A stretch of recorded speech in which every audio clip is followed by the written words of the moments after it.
आप सभी लोगों का स्वागत है आपके अपने परिवार फ्यूचर ऑनलाइन क्लासेस सोनपुर में।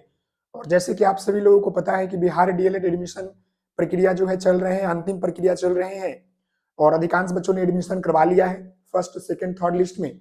तो हम अभी जो है फुल सिलेबस के ऊपर डिस्कशन कर रहे हैं और इससे पहले हमने ऑलरेडी जो है आपका पेपर F8 तक जो है डिस्कशन कर लिया है। 4 पेपर और बाकी है, उसको भी डिस्कशन कर लेंगे ताकि आपको समझने में दिक्कत नहीं होगा। फिर आपके क्लासेस भी जो है कल से स्टार्ट है। तो कहने का मतलब है कि आप सभी लोग जो है सबसे पहले यह जान लीजिए कि आपको पढ़ना क्या है, कितना करना है, उसके बाद ही जो है आगे बढ़िएगा। और यह जो सिलेबस है वो सबके लिए है, चाहे वो उर्दू हो, बांग्ला हो, चाहे वो संस्कृत हो, चाहे हिंदी हो, इंग्लिश हो, सबके लिए सबका सेम सिलेबस है। समझ गए?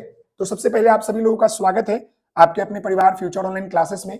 और आप सभी लोगों को इतना जानकारी हो चुका होगा कि आपके पेपर F1 से लेकर आपका F12 का टोटल नंबर जो एग्जाम होता है वो आपका 1000 नंबर का होता है और टोटल आपके 12 पेपर आपके होते हैं। कितने आपके पेपर होते हैं? 12 पेपर आपके होते हैं। वहीं पर अगर हम फुल डिस्कशन की बात करेंगे तो यहाँ पर अभी हम जो है बात करने वाले हैं पेपर आपका जो है F9 की बात करेंगे, जिसमें हम लोग जो है प्रोफिशिएंसी इन इंग्लिश के बारे में जानते हैं, यानी कि इंग्लिश में हम लोग जो है दक्षता कैसे हासिल करेंगे इसके ऊपर हम जानेंगे। उससे पहले आपको एक और इंपॉर्टेंट नोटिस बता दूं, वैसे बच्चे जो पेड नोट्स और पेड ग्रुप में जुड़ना चाहते हैं वो दिए गए नंबर पर जो है मैसेज कर सकते हैं। यहाँ पर आकर आप मैसेज कर लीजिए। आपको हम बताना चाहेंगे पेड नोट्स और आपके ग्रुप में जुड़ने के लिए जो आपका प्राइस है 499 रुपीज है, जो कि एक दिन का 1 रुपया आपसे लिया जा रहा है शायद। तो आप ले लीजिए जो बच्चे इच्छुक है, बाकी मैं नहीं बोलूंगा। ओके, चलिए आगे बढ़ते हैं। तो यहाँ पर देखिएगा हमने paper F1, F2, F3, F4, F5, F6, F7, F8 F8 तक हमने जो है आपका पेपर डिस्कशन कर लिया है। बस ये 4 पेपर बचा हुआ है ना, ये 4 पेपर का डिस्कशन करना बाकी है जो हम कर लेंगे ताकि आपको समझने में दिक्कत नहीं होगा। अभी हम जो है पेपर यहाँ पर F9 के ऊपर बात करेंगे, जिसमें हम सभी लोगों को प्रोफिशिएंसी इन इंग्लिश के बारे में जानना होता है। तो इसके बारे में थोड़ा सा आपको बता दें कि देखिए जो आपका ये पेपर आपका F9 है, जिसमें हम लोग जो है बेसिकली प्रोफिशिएंसी इन इंग्लिश के बारे में जानते हैं। तो इसमें जो है इंग्लिश में हम दक्षता कैसे हासिल करेंगे, बच्चों को कैसे इंग्लिश के बारे में सिखाएंगे, इसी के बारे में हमको जानना होता है। ये पेपर आपका जो होता है 50 नंबर का टोटल आपका होता है। ये पेपर 50 मार्क्स का होता है। साथ ही साथ इसमें आपको टोटल कितने यूनिट पढ़ने होते हैं? तो आपका यूनिट जो है 4 पढ़ने होते हैं। टोटल आपको यूनिट कितने पढ़ने होते हैं? 4 यूनिट पढ़ने होते हैं। और यह जो आपका 50 नंबर है, इसमें आपका जो है 15 नंबर इंटरनल और 35 नंबर आपका जो है एक्सटर्नल होता है। समझ गए? तो ये आपको क्लियर हो गया होगा। चलते हैं हम सिलेबस के ऊपर। तो यहां देखिएगा, यहाँ पर आपका पेपर का नाम क्या है? प्रोफिशिएंसी इन इंग्लिश का मतलब होता है इंग्लिश में दक्षता हासिल करना। समझ गए? इस पेपर का नाम F9 है। टोटल इसका जो है 40 घंटा का स्टडी टाइम है और ये 35 और 15 मिलाकर आपका टोटल 50 नंबर का ये एग्जाम आपका होता है इस पेपर का। क्लियर है? और इसमें हमें कितने यूनिट पढ़ने होते हैं ये भी जान लीजिए। तो टोटल हमें जो है इसमें यूनिट जो हमें पढ़ने होते हैं वो 4 यूनिट पढ़ने होते हैं।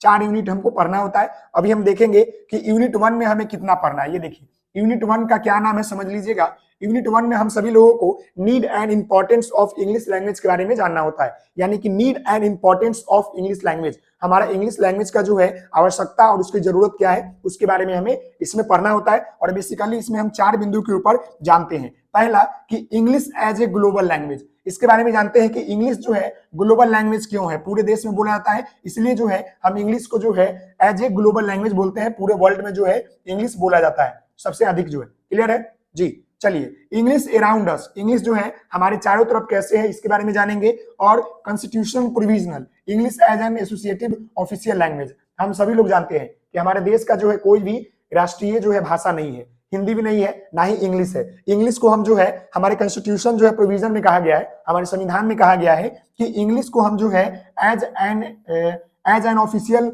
एसोसिएटेड लैंग्वेज के रूप में यूज करते हैं। समझ गए? यानी कि एज ऑफिशियल लैंग्वेज के तौर पर नहीं करते हैं, as an associative official language, केवल काम के लिए करते हैं, ना कि हमारा नेशनल लैंग्वेज है। क्लियर है? चलिए, proficiency versus achievement in English, इसके बारे में जानेंगे कि प्रोफिशिएंसी और अचीवमेंट क्या होता है इंग्लिश का, इसके बारे में हम जानेंगे। दूसरे हम यूनिट की बात कर लेंगे। यहाँ पर सेकंड यूनिट की बात करेंगे तो यहाँ पर आपका सेकंड यूनिट में क्या जानना है वो समझ लीजिएगा।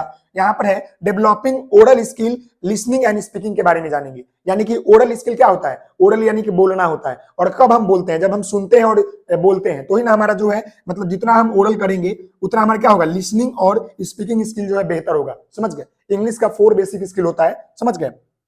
LSRW, listening speaking, listening speaking. उसके बाद हम लोग जो है रीडिंग और राइटिंग के बारे में जानेंगे।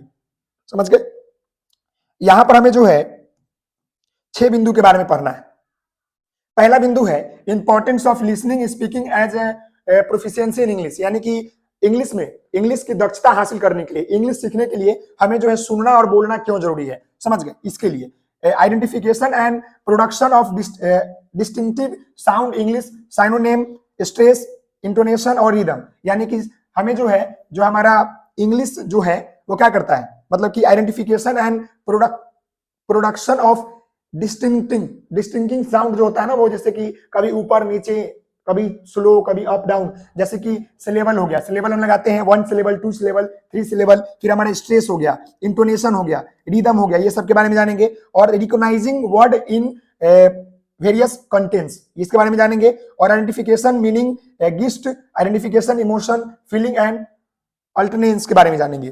फिर आपका जो है producing language in acceptable form, जैसे कि कन्वाइडिंग इंफॉर्मेशन, समझ गए। और साथ ही साथ जो है फॉर्मुलेटिंग एंड एप्रोप्रिएटेड रिस्पॉन्स के बारे में जानेंगे। और प्रेजेंटेशन स्किल के बारे में समझेंगे। ये सब जब मैं आपको सिलेबस पढ़ाऊंगा तो बताऊंगा। थोड़े पढ़ने में कठिनाई इसलिए हो रही है ना क्योंकि नीचे है, और नीचे ऊपर से देखने पर ना ये फ्लक्स कर रहा है, लाइट इतनी सारी है ना, दिक्कत हो रही है। आप लोग देख लीजिए, ये आपका सिलेबस है। चलिए अगला हम बात करेंगे, यहां पर हम यूनिट 3 की बात करेंगे। तो यूनिट 3 में आपको क्या पढ़ना है वो समझ लीजिएगा। 1 मिनट, थोड़ा सा बने रहिएगा, लाइन पर ही बने रहिएगा। शायद कुछ छूट रहा है यहाँ पर, मैं कुछ छूट रहा है क्या? 1 मिनट।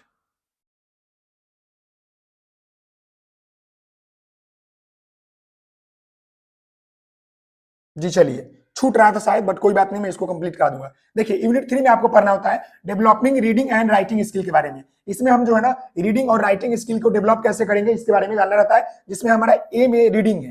तो स्टडी स्किल क्या होता है, reading for local and global comprehension क्या होता है इसके बारे में जानेंगे। फिर एक्सटेंसिव एंड इंटेंसिव रीडिंग क्या होता है, स्कीमिंग एंड स्कैनिंग के बारे में जानेंगे। गहन और मौन पठन क्या होता है, एक्सटेंसिव रीडिंग क्या होता है, इंटेंसिव रीडिंग क्या होता है। यहाँ पर जो है ए हमने बता दिया, रीडिंग के बारे में बता दिया, राइटिंग यहाँ पर छूट गया है, तो राइटिंग को हम कवर करेंगे, टेंशन मत लीजिए। भाई मैं देख रहा था कि कुछ छूट गया यहाँ पर शायद, तो राइटिंग हमारा यहाँ पर है, देखिएगा ये हमारा क्या है, राइटिंग है। 1 मिनट, ये देखिए हमारे यहाँ पर बी में क्या है, राइटिंग है, यहाँ पर देख रहे हैं ये हमारा राइटिंग है। तो इसके बारे में हम अभी आपको बताएंगे। तो देखिए इसमें हम जानेंगे कि mechanism of writing, store, curve, proper shape, size and spacing क्या होता है, writing, message, description, report, notice, application, letter, poster, slogan कैसे लिखेंगे इसके बारे में जानेंगे। साथ ही साथ writing, paragraph, coherence and unit, यानी कि हम राइटिंग स्किल को कैसे डेवलप करेंगे इसके बारे में हम जानेंगे। यहाँ पर वही सब बातें लिखा गया है कि नोटिस लिखेंगे, पारा लिखेंगे, एप्लीकेशन लिखेंगे, रिदम लिखेंगे, थॉट्स लिखेंगे, स्लोगन लिखेंगे, तो उससे हमारा जो है क्या होगा, राइटिंग स्किल डेवलप करेगा। ये समझ गए, ये हमारा जो था यूनिट 3 था, समझ गए, ये क्या था हमारा यूनिट 3 था। यहां तक क्लियर हो गया। अब हम यूनिट 4 की बात करेंगे। तो यूनिट 4 में जो है vocabulary enrichment and grammar contents के बारे में जानना, यानी कि हम जो है इसमें वोकैबुलरी और ग्रामर के बारे में जानेंगे। तो ए में हमारा जो वोकैबुलरी है इसके बारे में जो है वर्ड अराउंड अस के बारे में जानेंगे। साथ ही साथ जो है इसमें हम फ्रेजर वर्ब, इडियम्स, फ्रेजेज, साथ ही साथ जो है इंक्लूडिंग डिफरेंस कंटेंट्स के बारे में जानेंगे। आपका पैसिव वर्ड क्या होता है इसके बारे में जानेंगे। साथ ही साथ content word and functional word क्या होता है उसके बारे में जानेंगे। एंटोनेम, साइनोनेम, होमोफोन्स और होमोनिम्स क्या होता है। फिर word information using prefix and suffix के बारे में जानेंगे। उपसर्ग, प्रत्यय, विलोम, अविलोम, मिलता जुलता वर्ड, हिंदी में इसको यही बोलते हैं। साइनोनेम, एंटोनेम, होमोफोन्स, होमिनिम्स, वर्ड फॉर्मेशन, जैसे फिर सफिक्स और प्रीफिक्स होता है, ये सभी चीजों के बारे में जानेंगे। आपको यूनिट 4 में आपको पढ़ना है। और यूनिट 5 में आपको जो है ग्रामर इन कंटेक्स्ट के ऊपर बात करना है, जैसे कि need and importance of grammar क्या है, समझ गए, हमारा जरूरत क्या है ग्रामर के लिए। साथ ही साथ जो है ट्रेडिशनल ग्रामर बराबर जो है ग्रामर इन कंटेक्स्ट का मतलब क्या होता है, ग्रामेटिकल आइटम्स क्या होते हैं, टाइप्स ऑफ सेंटेंस क्या होते हैं, टाइम एंड टेंस क्या होते हैं, पार्ट्स ऑफ स्पीच क्या होते हैं, सब्जेक्ट वर्ब एग्रीमेंट क्या होते हैं, ट्रांसफॉर्मेशन ऑफ सेंटेंस क्या होते हैं, including voice, indirect speech, link, model, preposition and professional phrases, ये सभी चीजों के बारे में जानेंगे। यानी कि बेसिकली इसमें जो है हम ग्रामर के ऊपर बात करेंगे, इसमें हम जो है ग्रामर के ऊपर बात करेंगे, क्योंकि टीचर बनने के लिए आपको सब चीज की जानकारी होनी चाहिए, हिंदी, इंग्लिश, मैथ, गणित, साइकोलॉजी, इतिहास, भूगोल, सभी चीजों की जरूरत होनी चाहिए, वही बात है। तो यहाँ जो है आपका ये पेपर खत्म होती है, और इस पेपर का नाम क्या है, एफ आपका जो है 9 है, जिसमें हम जो है इंग्लिश के बारे में पढ़ेंगे। और इसमें आपका टोटल नंबर जो होता है वो कितना होता है, तो 50 होता है। और टोटल यूनिट आपको कितने पढ़ने होते हैं, तो टोटल आपको यूनिट जो है 4 पढ़ने होते हैं। तो आशा करते हैं कि आप जो है मेरी बातों को समझ गए होंगे, जो भी आप मैंने बताया। साथ ही साथ अगर चैनल पर नए हैं तो चैनल को सब्सक्राइब कर लीजिएगा, बेल आइकन को प्रेस कर लीजिएगा, और जो बच्चे नोट्स लेना चाहते हैं दिए गए नंबर पर जो है कांटेक्ट कर ले, आपको सारी जानकारी मिल जाएगी। मिलते हैं नेक्स्ट वीडियो में, तब तक के लिए धन्यवाद। Take care, bye bye.